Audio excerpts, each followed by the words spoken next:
is what's great about sports. This is what the greatest thing about sports is. You play to win the game. Hello? You play to win the game.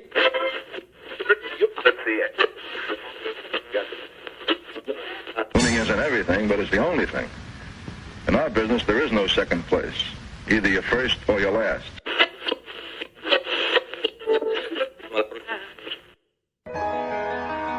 Ain't this what they've been waiting for? You ready? And now, the W with Walls and the crew. Good morning. Where winning isn't everything, it's the only thing. On 100.1 FM. Good morning. And Facebook Live.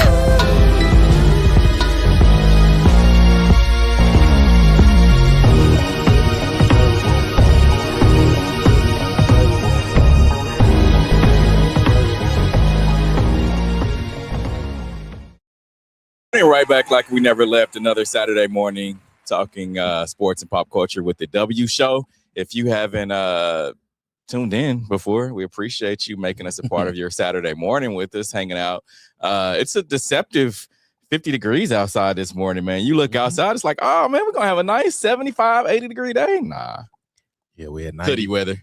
90 degrees on, for those of you that are not in Kansas City, we had 90-degree weather on Thursday, Wednesday and Thursday, and then Friday it dropped to 60, and it didn't even feel like 60. It felt like a brisk 35. Yeah. Like that wind chill was nuts. Yeah, very surprising. Because you get those notifications on your phone from like mine come from like Google, and it says 50 degrees on whatever day that was, Friday. 50 degrees tomorrow.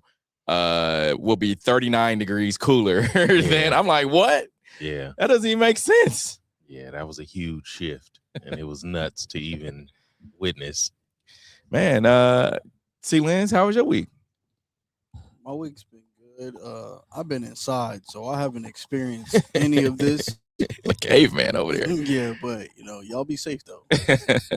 Q, how was your week, man? Shoot, my week was good. It was a pretty chill week. Getting back to some DJ gigs and stuff now that we're defrosting. I mean, we didn't even really have to defrost, actually. So, but yeah, just getting back to the norm. Yeah, man. I just been watching basketball, baseball. Shout out to baseball. We back, baby.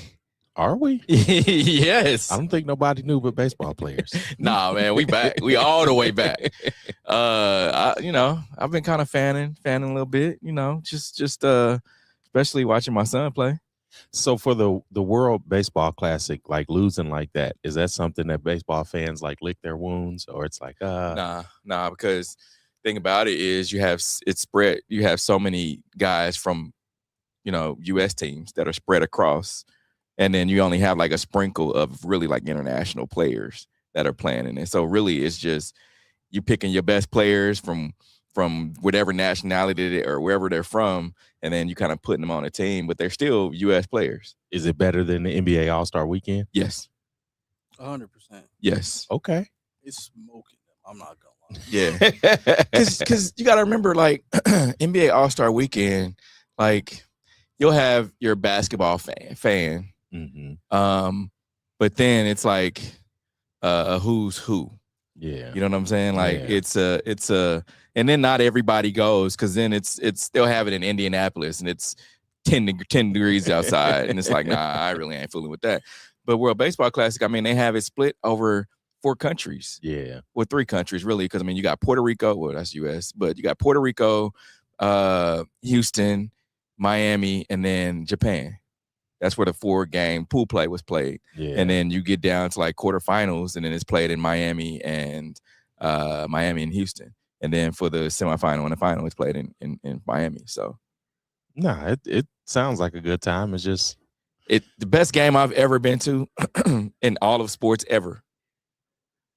And I like the fact that they loosened up on the celebrations for the World Baseball Classic. Like I really enjoy seeing those clips. I just haven't immersed myself in one of those WBC games, so I'm gonna have to Yeah, and the cool thing about it is you don't have to like really watch from the beginning, like from pool play.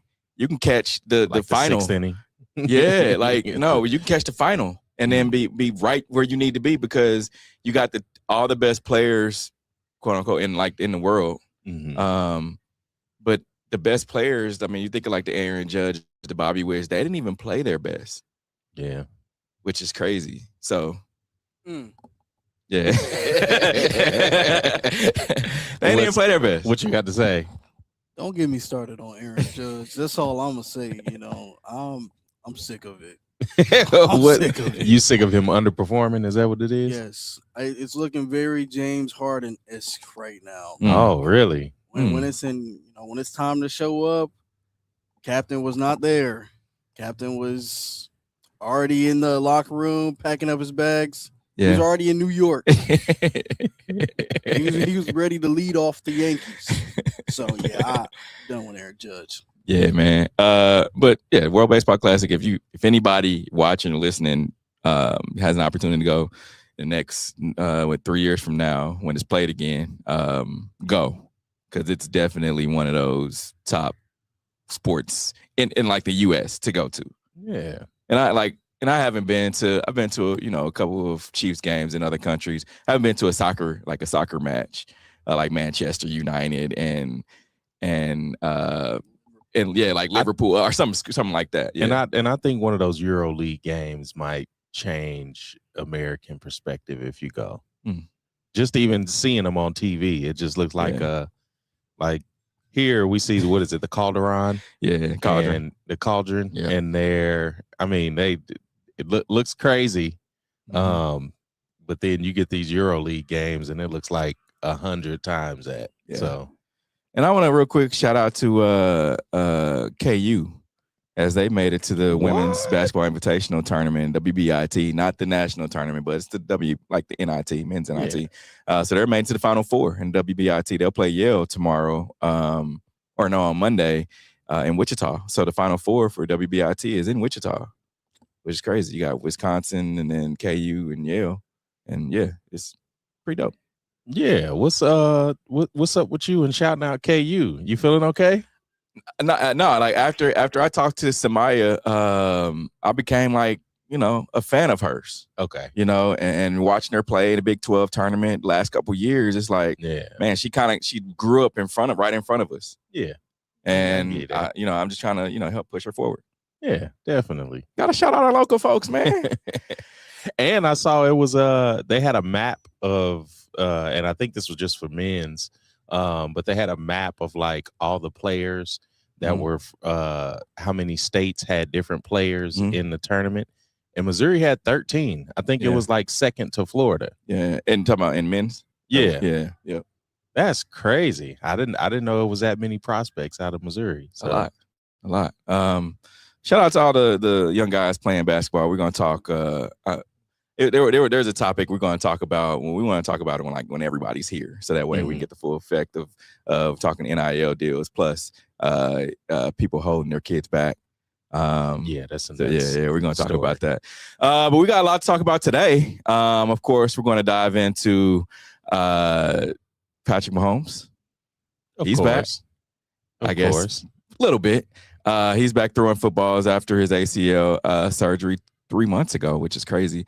We'll talk Travis Kelce.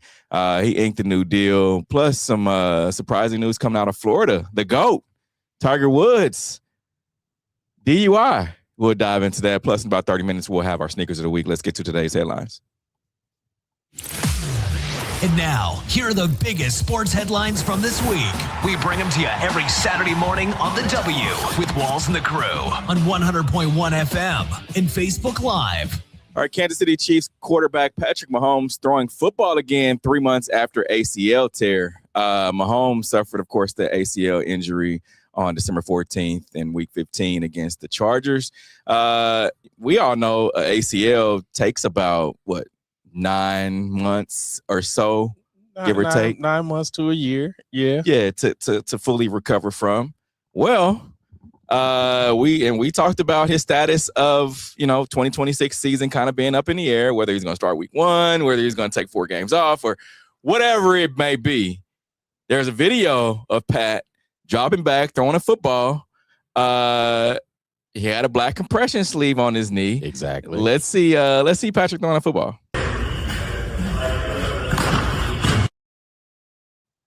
I know that one pass was like a hit or crack to Chiefs fans.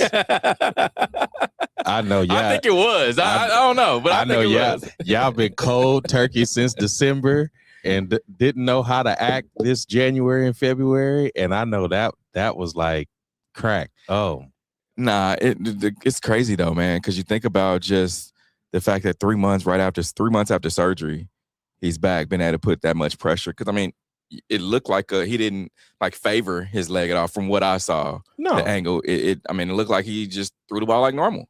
Yeah, no, and it's not his, it's not his plant leg. Yeah. So that's a good sign.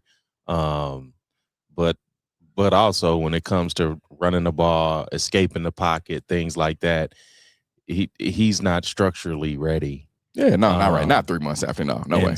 And so again, once we get to August and September, he needs to chill till almost Halloween. Like, because games don't start till the second week of September. Yeah. And then you get a month from then. You'll be the second week in October. So that needs to be the window of, I don't know, man, of Mr. Fields getting acclimated to a very run heavy Eric Bieniemy led offense. If Andy Reid allows it. You're talking 11 months. That's 11 months from the date of his injury. Would you rather 11 months go by, or would you rather him re-injure his knee like on some Klay Thompson, type beat, and then lose him for yet another season? Or would you rather this season sit 4 to 6 weeks, get back healthy because they've played a whole new season of postseason playoff games in his first 6-7 years in the league? Yep. So what's wrong with that 4 to 6 weeks? I would say now you and Mike kind of killed my what I've been saying the past 3 weeks or so. I don't want y'all to get it confused. Like, I'm just saying force him to come back, like, or prematurely come back. I'm talking like week 1, if he's and nobody's ever football like ever 100%, right? Like they always playing with some kind of nagging something. Yeah. I'm saying if he's functional to be able to where like, hey, you is about as good as you gonna be able to get. I don't see a reason why there's a problem for him to come back week 1, like especially. You think about from December to September, that's 9 months. I mean, can somebody get RG3's right knee on the line? Because I'm just going off of what's been happening recently. Like, you've got Jason Tatum, who came back from an Achilles injury to 9 months after play. And that's, everyone has said a year, almost a year long thing before you're even able to. So he's been back into the fold, and you got to think about it. He came back 9 months, but what about the training leading up to that 9 months recovery? I mean, the recovery. Yeah. He had to start playing at least 3-4 weeks before that. So you're talking 8 months where he's putting pressure and things like that on his Achilles. And I would feel like basketball with an Achilles injury is more significant than football with an ACL. As far from a quarter, I'm not talking about receiver, but I'm talking about from a quarterback standpoint. Nah, because I feel like, and I think this is an issue, that came up with the LED court. I feel like you have much more stability on a hardwood court than you do on a football field. And a football field is very different because not only do you have guys like screaming at you, like we have rush ends in the league now that run sub 4 or 540s. Correct. So you have these guys crashing in, you have a lot of bodies on the ground. You have a lot of ways to get hurt on a football field that I think that you don't have in basketball. And I feel like I correct me if I'm wrong, but I feel like you're cutting way harder and faster on a football field than you are in basketball. Like basketball, you've got your Euro steps, you got things like that. I mean, football, you're pretty much running downhill on grass or turf. And I feel like those surfaces are a little harder on, your knee and your hips than a basketball court. And I would say it's more in spurts than it is basketball. And that's what I'm saying. Like basketball, is more endurance. Yeah, like you're continually running, cutting. I mean, because you go to a gym, all you hear is skirt, and you'll hear that. It's like, but football, every play for 4 seconds, you are that's the skill players. But we're talking about a quarterback who, I mean, he's from quarterback is still exerting. Shotgun. I mean, we just saw him throw the football, and I mean, he didn't take too much. Because if that's the case, he wouldn't have been able to throw the football. That was just a range of motion test. And for anybody that's broken a bone or torn some tendons, you ever tore your ACL before? I have not. I've broken my pinky finger. And I've dislocated a finger before too. But I never torn an ACL either. When I broke my finger after I think it was after I got my cast off for like the first 4 weeks. That's when we started working on range of motion. That's when we you start working on the different things just to strengthen those tendons and get the cartilage back moving. Yeah, get things back moving, and that's the point that he's at right now. Very, very soft drills. And I mean, we could even look at it again. Like he's not necessarily like cutting. And you see how simple that was? Simple. That was his plant foot though. That was, he got to use to. He had to jump off of the plant foot. Your front foot. Well, I mean, your front foot. Sorry. Yeah, your front foot. Your front foot is not necessarily taking on the weight. Because as a quarterback, as a batter, like a lot of that is the same. When you look at, I mean, even pitchers. Watch one more time. Yeah. He used his weight on his front to bring up his back when he threw it. That was his gather step. So like again, you're pushing off of that back foot, and it's the same thing in baseball. It's the same thing for pitchers and hitters. We need the we had the pro football doc on a few years back. We need to give him a call and definitely have a conversation. Because again, in that instance, you're still trying to strengthen those tendons. So you have your sleeve.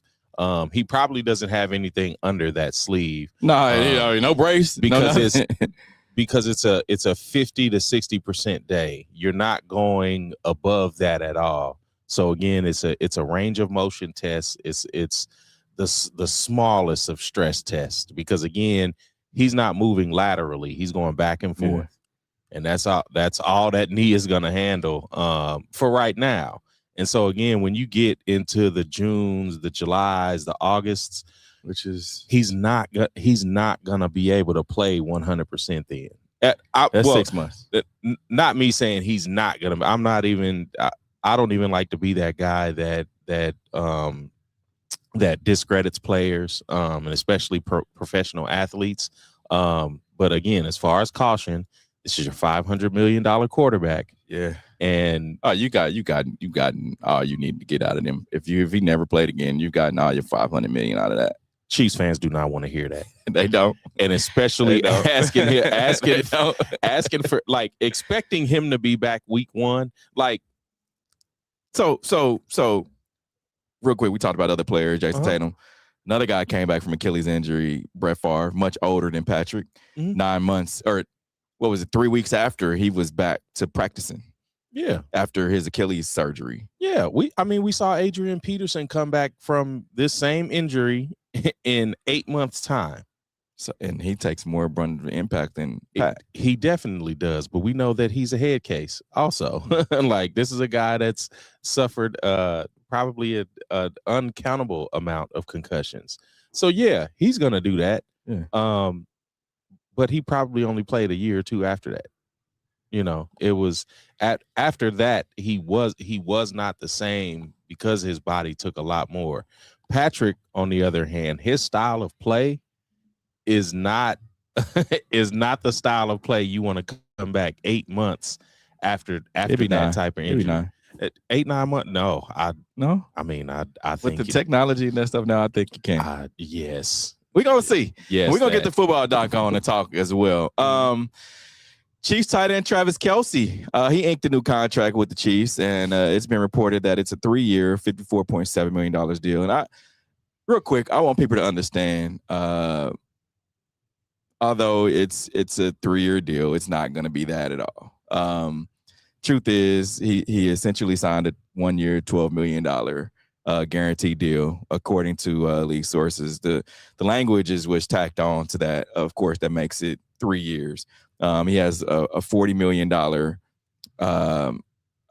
It's basically a $40 million deal, which is if he's on the Chiefs roster in 2027. It's basically a bonus that he will get, but it'll be restructured if he just so happens to come back next year. No, it'll be restructured, and it's called a 50% rule, collective bargaining. Basically, the team split that money over the course of 3 years. Yeah, and that's what the Eagles have taken advantage of. They pushed a lot of money down the road, but for Travis, this deal is similar to the deals that like a LeBron pioneered, isn't it? Where you get it's almost like a 1-and-1 type deal. Yeah. And this is a 1 and 2 years deal because he gets 2 years on the option. Yeah. So basically, the structure of the contract is Kelce's deal is $4.9 million against salary cap this season, then $3.5 million in 2027 and $3.5 million in 2028. So, but the value of it was $54.7 million. So basically, to receive the rest of the $40 million in 2028 remains part of the Chiefs roster. On June 8th, 2027, that's when he'll get the money, but it'll be restructured because I feel like he's 2 seasons left, and that's it. It's really, yeah. I feel like he's 2 seasons left. And that's crazy because it was, I mean, even before this past season, I think it was 2 seasons before that where I think the rumor was that he was going to be done after 2 years. So not when you look at where he is. I mean, he's still top 3 in catches, in yards, touchdowns. When you think about just where he's at in the season, just the season, I feel like the bigger microscope was on he and Patrick Mahomes because, of course, and Chris Jones because they're the leaders of the team. If they go to the Super Bowl this past year, he's done. And no, I'm saying if this past year, if they would have went to the Super Bowl at all, win or loss, do you think he retires then? No Patrick injury and a Super Bowl? I think on a loss, it's still running back, or not even running back. It's like let's try to get back there again. I'm gonna give it one more shot. But I feel like you've got to set he's not going to be done until he sets himself at the beginning of the season to say, hey, this is my last season. Who's done that? Because we still haven't seen that from like an Aaron Rodgers. Nah, I mean, we ain't going to see that from A-Rod. Well, we're not going to see that from him. But I'm saying, what football player has done that? Have we seen a football player in the recent past that had so much as a farewell tour? And I don't feel like we've had one. I feel like the last couple of big retirements, your Tom Brady's, your thing, like Tom Brady was set to retire and then he did the biggest FU move and went south. Yeah. I don't think people have been able to get the opportunity to. Because you get and we can talk about Travis's brother, Jason. Before he even had the opportunity to say, hey, I'm retiring, the news was coming out of their locker room of like he's sitting there and he's emotional and Jason Kelce will retire after this game. He's done no more.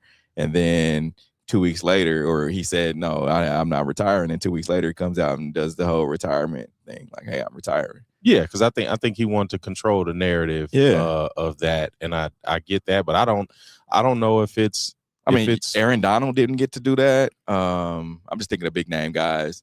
I'm not sure. If you guys think about that and put it in the chat, Sealands, you know. Well, and I think part of that is like, shoot, you it's the end of the season. You've experienced every emotion, every pain possible throughout the season. So once that January, February time frame hits, it's like, do I really want to spend the spring and the summer doing this all over again?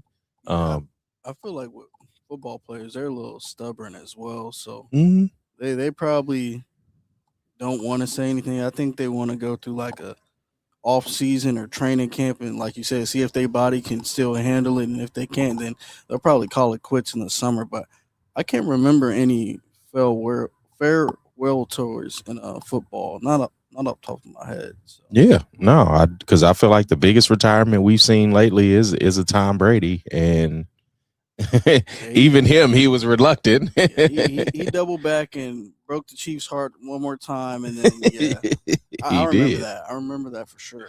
Yeah, he did, because that was a big deal for him going to Tampa. JJ Watt. So I'm just googling. I'm googling. He said JJ Watt did it. Yeah, he did. He did a farewell tour. Yeah. Okay. Said I'm retiring after this season. Yeah, he was with the Cardinals, and they had played a tribute video for him during the game or something.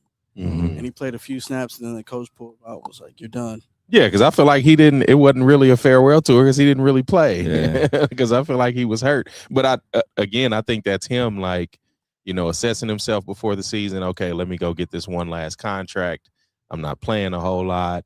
Serve as a veteran in the locker room. But I feel like, again, football is way harder on your body than like a sport like basketball. Yeah. And you could just, you look at the sheer amount of games they play. So and you got, I don't know. You got to be a media savvy guy to be able to. Because when Kobe did it, and that's what came with the Kobe tour, right? When Kobe did it, it was just like, oh man, I'm done after this season. I'm calling it quits. This is it. My contract's up. And he did the whole tour. We drove down to OKC to watch him play. And Kobe was getting $50 million a year by the time he retired. So I think that makes a big difference as well. The difference in salaries that you have in between basketball and football, because this Travis deal is what, 3 years for 40 what? 3 years, $54 million. $54 million. Kobe was making that in one season. In literally one season, to throw up 50 shots a game. Yeah. Well, I know we'll see. I think he'll, because I asked, and I'm gonna have to replay that on social media. My question asking him, about does he want to do the Kobe tour, and he was like, nah, that's not me, man. But I'm gonna relive that this for the next couple weeks. Like, man, Kelce's back, but will he do the Kobe tour? Because it's like you said, guys don't really want to announce like, hey, I'm gonna be done, because people get emotional. Then if you don't, if the season doesn't pan out, but it could work the opposite way. It could work like, hey man, this is last ride, let's do it for him. And that's what the overarching feeling was going into that New Orleans Super Bowl. Like, it's Travis's last year. Yeah, we want a three-peat for him. Everybody wanted to see the Cinderella story. What if he and Andy announced at the same time? I think it would. Let me not say that. I'm being a hater, because I was gonna say I think it would be relief for Chiefs fans, because you get rid of Andy and be able to pull in a guy that's going to utilize the run because they need it. But that's me standing on my high horse. But not high horse. I think that's just me hating at the end of the day. Because as a fan of another team, Andy needs to get his get out of here. Get all your shit. Pack all this shit up. Get out of here.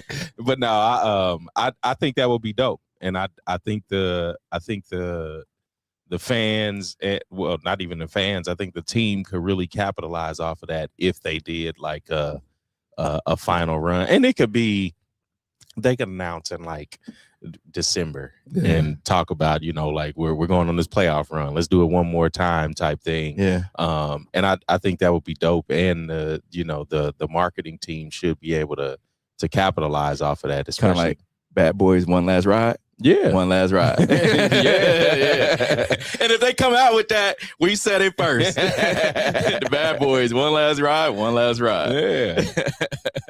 All right, some surprising news coming out of Florida yesterday. Tiger Woods, he was arrested for DUI and has been released from jail after a rollover crash.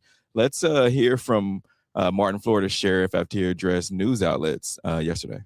The individual driving that Land Rover was able to crawl out the passenger door of the car and was identified to be Mr. Tiger Woods.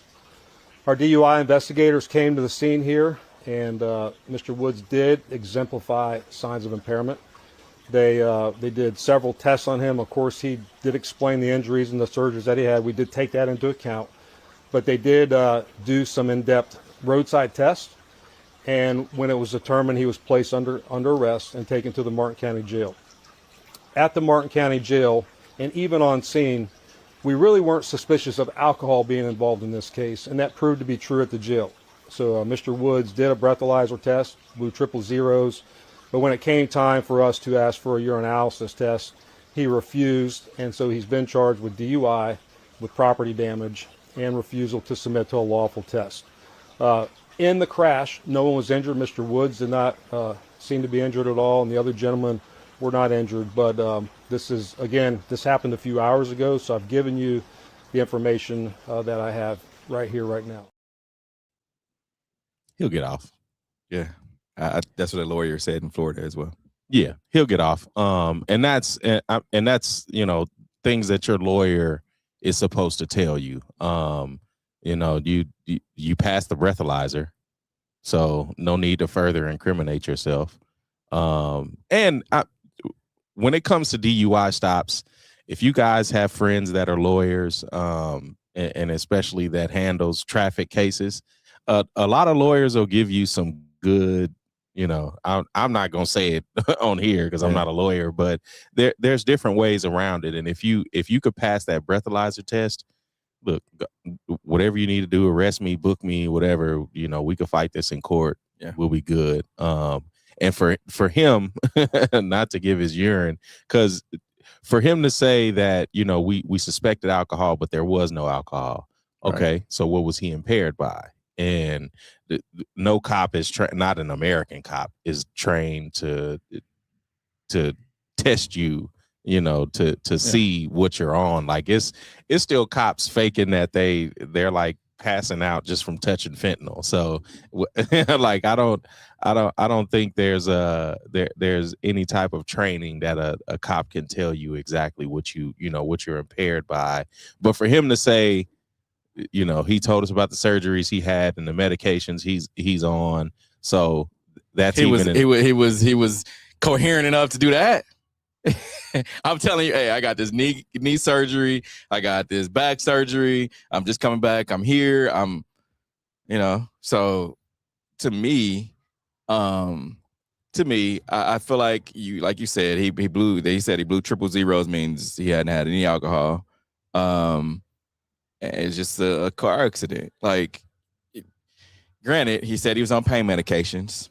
That's what you'll find in his urine. Yeah. It's better for him to just say, nope, I'm not, and let the minds wonder. Whereas if you go and take a urine sample, there's no telling what else, you'll find in my urine. Right. Yeah. Like, so, I'd rather not, and then just let your minds do whatever. Then I'll come out with a statement and say, hey, I was not intoxicated. I was on pain medication, and tired, whatever. Yeah. And there's a lot of ways that he could beat this, and I don't think this adds to the saga. I think we had a lot more when his wife was chasing him with a 9-iron in the front yard. Yeah. I think that was a little more detrimental to him than this. Because even a DUI, it just sounds like formalities for them, and they're trying to catch him on something. But I mean, because it it was him hitting another car, but his car was the only one that flipped over, right? So it was a truck, and he was going around the truck on a 2-lane road, and his car nicked the side of the trailer. However it happened, I guess it was a curb, and nicked the side of the trailer and flipped on its side. Yeah, and he's in not a Range Rover. What was the Rover he's in? The Land Rover. Yep. So Land Rovers are pretty tall too. So he'll come out of this one unscathed. And people are wondering, will Tiger before this accident happened, will Tiger even play? He was training for the Masters. He made his return to professional golf on Tuesday as part of the TGL Indoor Golf Final, whereas Jupiter Links Golf Club, came up short. They ended up losing, but it was the first competition that he's seen since 2024. That was after he had his Achilles injury. Yeah, he'll be good. Yeah, so that's good old Tiger Woods story for you guys. But I think, like you said, he'll be all right. Yeah, especially if he comes and plays in the Masters and does well. Yeah, he'll be fine. Yeah, we've seen worse from the sports world. All right, we're going to take a quick break. Coming up, we'll dive into some bracket talk, some NCAA basketball. Plus, one of the coaches from a Power 4 school has been fired. He gone. We'll talk about that plus more. This is the W Show. You're tuned in to the W with Walls and the Crew, where winning isn't everything. It's the only thing. On 100.1 FM and Facebook Live.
You're tuned in to the W with Walls and the Crew, where winning isn't everything.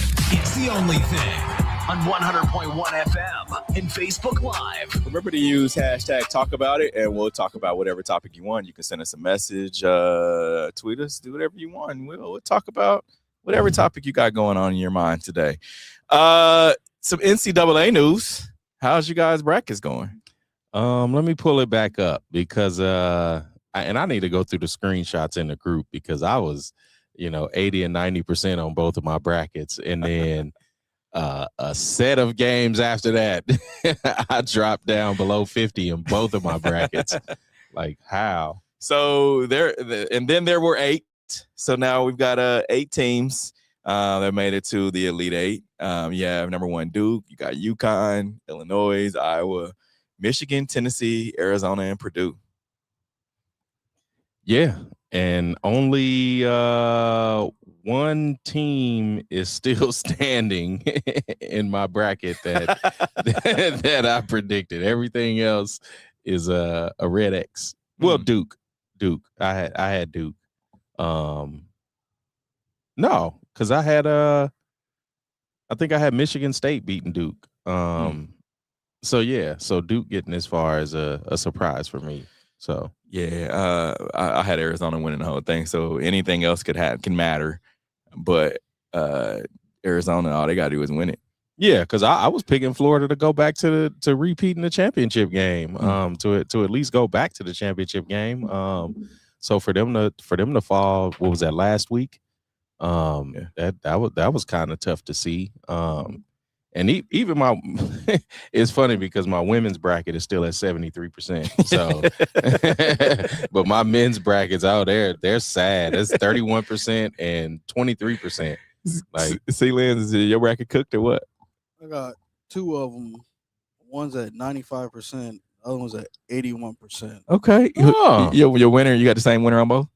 No, I have two different winners. I was tripping on the first one. I had Michigan State, and my second one's UConn. I Okay. think UConn could pull through, but I really don't want them to win. You're a UConn hater? Yeah. Okay. Why? Something off about that coach. I can't quite put my finger on it, but something off. Something ain't right up there. But I mean, his style is. You could see it through the players. Like the way he acts on the sideline, it looks crazy, but like his players share that same mentality, and that's why they beat everybody. So I feel like they could definitely make it back. But I'm pulling for the Big 12 team. I'm pulling for Arizona. Yeah. After watching Arizona play for a week, that's when I knew. I'm like, yeah, they tough. They tough to beat. Yeah. Tough team with some older guards, bigger guards. No, only one older guard because the Burries is a freshman. Oh, is he? Yeah, that's right. He's a freshman. So, but that goes to show like that elite guard play could really get you far. Especially in this college league, like it's some very elite guard play going on right now. And real quick, shout out Jada Williams, friend of the show from Kansas City, Iowa State guard. She has entered transfer portal. She'll be a senior this year, and she's looking to take her game to another school. That's interesting. Me and Steve were talking about it before the show, and we were throwing out some schools. Where do you think she could end up landing? TCU. Oh yeah, that's a good pick. A lot in the Big 12. We talk about Big 12 too. Her and Olivia Miles would be a crazy backcourt. It definitely would. Addie Brown is leaving too, junior from Iowa State. Oh wow! Because this is Audi Crooks last year, isn't it? Wasn't this her senior season? I feel like this. Sure. I feel like this was her last season together because I feel like that was the big deal about Addie Brown and Jada Williams coming onto the squad because it was adding Addie Brown as a shooter and then a nice point guard and Jada to be able to complement what Audi Crooks does because I feel like she's set to go to the draft. Junior. She's a junior? Audi Cooks is a junior. Okay. Says she's undecided whether she'll come back for her senior season or go to the draft. She might go now. So that leaves. So if you're that's your teammate, right? I'm thinking more that I'm going because you got to have that conversation. Like, hey, I'm thinking more that I'm going to go, into the draft. Oh, okay, all right, well, cool. Appreciate you letting me know. That way, I'm not gonna sit here without you. You know what I'm saying? I'm gonna go to where I can win, or at least get the bag. Do players have that conversation, especially in college? Yeah, you got to. I mean, we homies at the end of the day. You had that conversation like, hey, I'm thinking I'm going, enter the draft. All right, well, cool. I might just go ahead and enter the portal then. Let me know that way I can enter the portal. Cool. Yep. I think I'm gonna enter the draft. I'm not going to announce it yet, but yeah, I'm gonna go ahead and enter. Cool. I definitely think that's the case because that Iowa State team, they're very close. Like off the court, they're always with each other. So I think that definitely could have been a conversation that was had because I don't think they would just up and leave without saying nothing or without being considerate of at the same time. Yeah. But with NIL, you never know what can happen. Yeah. And Audi could be very well waiting for, the end of the season championship game, because their draft it's like April, isn't it? Yeah, it comes up right next. Because I feel, and it might even be in March. Because the WNBA team, they get ready, they go to camp, and then they play. Yeah, because the preseason game is a month away from here. Yeah. So yeah, but I'm interested to see where Jada goes. Because I don't know if she doesn't stay in the Big 12. I feel like she stays in the Big 12, but if she doesn't stay in the Big 12, because where does she start? USC? No, she started at UCLA. It was UCLA? Wasn't it UCLA? I thought it was. I think she started in the Big 12. She was at Arizona the first 2 years and then transferred to Iowa State for her junior year. Yeah. But, Okay. she had offers from like UCLA, USC, all that. She committed to UCLA and then decommitted and went to Arizona. Yeah. Oh, is Yeah. that what it was? Yeah, Okay. yeah. Yeah, because when we had her on the show, I feel like she was saying it was going to be USC. But if she doesn't stay Big 12, I think she goes to the SEC. I really liked how a lot of these SEC teams looked, especially in the tournament. A lot of them look really good, and the SEC and Jada's a scrappy player, and I feel like the SEC is a little more scrappy. So players like that might enjoy being down there, because I mean, let's see, you got Flau'jae that's going to leave LSU, and I mean she's more of a 2 guard, but I feel like she's going to go to a school that has more leniency as a coach. Like, she's not going to go to a Don Staley type program. Because Don Staley is hurt. And I'm just no disrespect to her, but I'm just watching like the movement of like a TCU when we talked about what's the guard for TCU? Olivia Miles. Like Olivia, everybody came out and they shooting shirts, and she came out in a tank top, like going through warm-ups. Not all coaches are going to let you do that with their program, so you're going to have to go to a school, because to me, that's Jada's personality, right? Like, she's, want to do like her own thing. And it's there's nothing wrong with individuality, right? But not all coaches are going to allow you to do that. Like, a Don Staley program is not going to allow you to do that. We going out here, have our shooting pants on, our shooting shirts, and all going to look the same. Mm-hmm. You can do whatever you want as far as that goes, but we all gonna go out here same time, do the same, and Olivia Miles type and Jada, they're kind of the same type of personality, if y'all get what I'm saying. No, yeah, I definitely get what you're saying, because I think that is her. I think she is her own player. She's very dynamic, and like players like that, a lot of times you don't have to worry about. Mm-hmm. I mean, we could go back in the past to the J.R. Giddens of KU and stuff like that. Sure.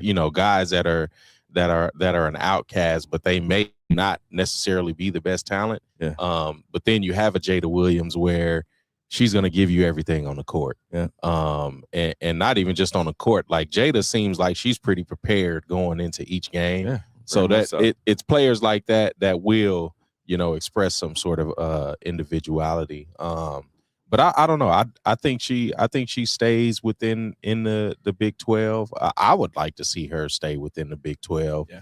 TCU, but TCU would be a good school, I think.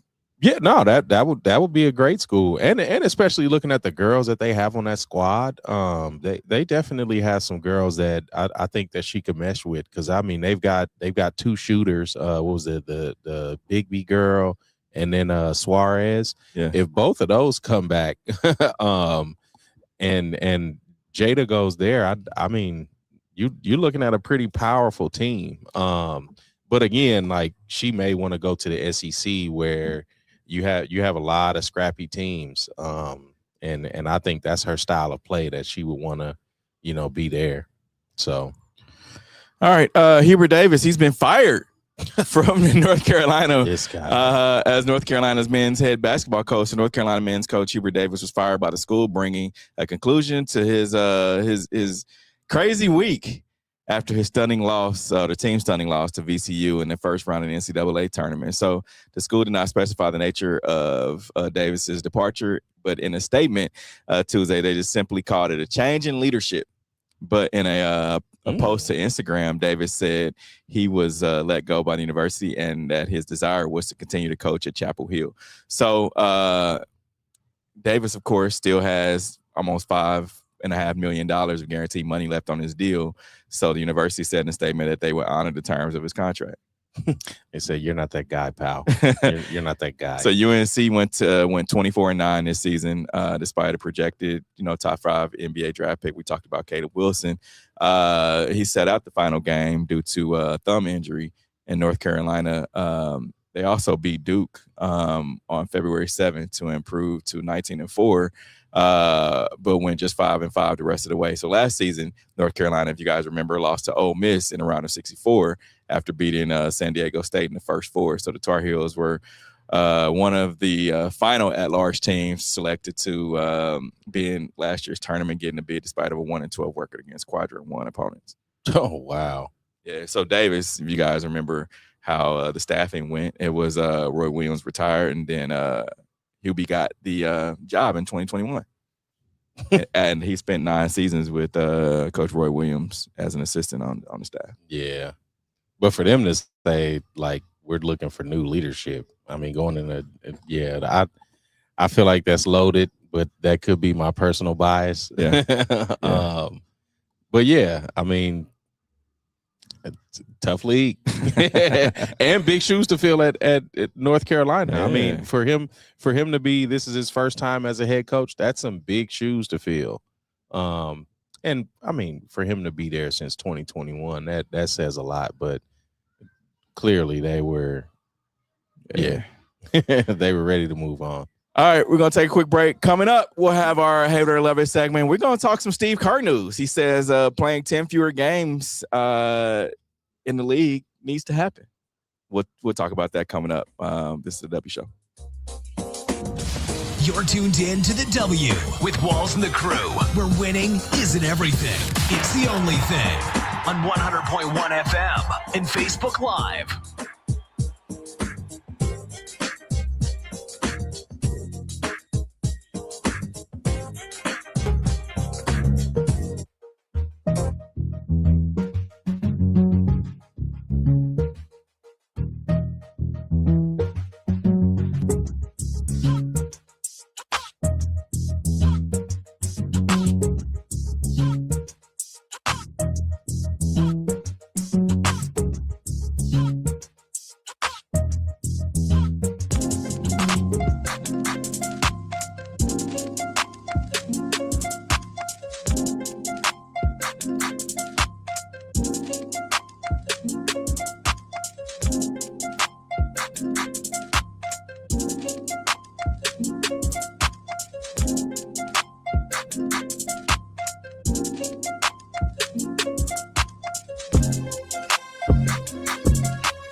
Tuned in to the W with Walls and the Crew, where winning isn't everything. It's the only thing. On 100.1 FM and Facebook Live. Remember to use hashtag talk about it, and we'll talk about whatever topic you want. Let's get to our Hater 11 segment.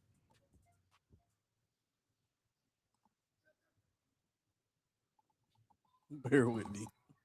It's that time for Love It or Hate It. Hate it. If we love it, we talk about it. If we hate it, we move on. See, Lynn's over there looking at his bracket and stuff. Yeah. Well, I thought after you said to talk about it, I would have a little more time. Y'all was up. My fault. All right. For this week's Sneakers of the Week, man. Sorry, it's all right week. You know, we got the Air Jordan 3 Spring. Spring is in here. So this is the time of the year when you get all the spring sneakers.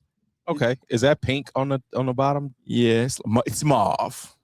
I like it. Okay. Yeah, those are fire. What I was trying to pull up was it was related to those threes you just showed. The Wizards revealed their jerseys. Okay. Like these pink jerseys. Oh, nice. And Trae Young was wearing those threes. Oh, really? Yeah. Okay. Yeah, that's fire. I like those. What about the Bad Bunny Adidas Bad Bow 1.0 Rise?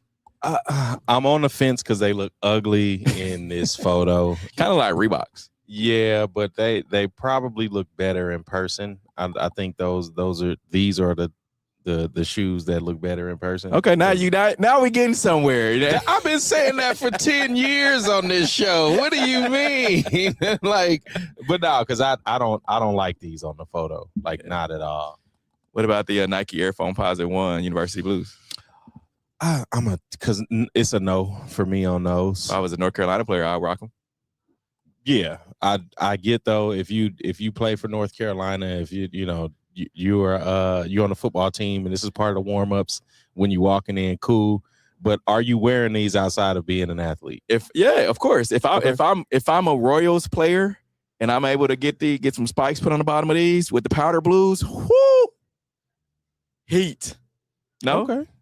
All right. I mean, yes, in that sense, but I'm saying like, yeah, I wear these. As far as streetwear, most definitely. I just don't like. Now that I've gotten older, my like for white soles on shoes. Just get there. Once you wear them, it's like it's a wrap. Yeah. Like Air Force. If Air Force Ones wasn't so inexpensive, I would not get those. But like, it's a cool white shoes. But these, you spend $250. Because like the threes, I could see you in some slacks with these. I see a couple of different things, but with these foam pods, no.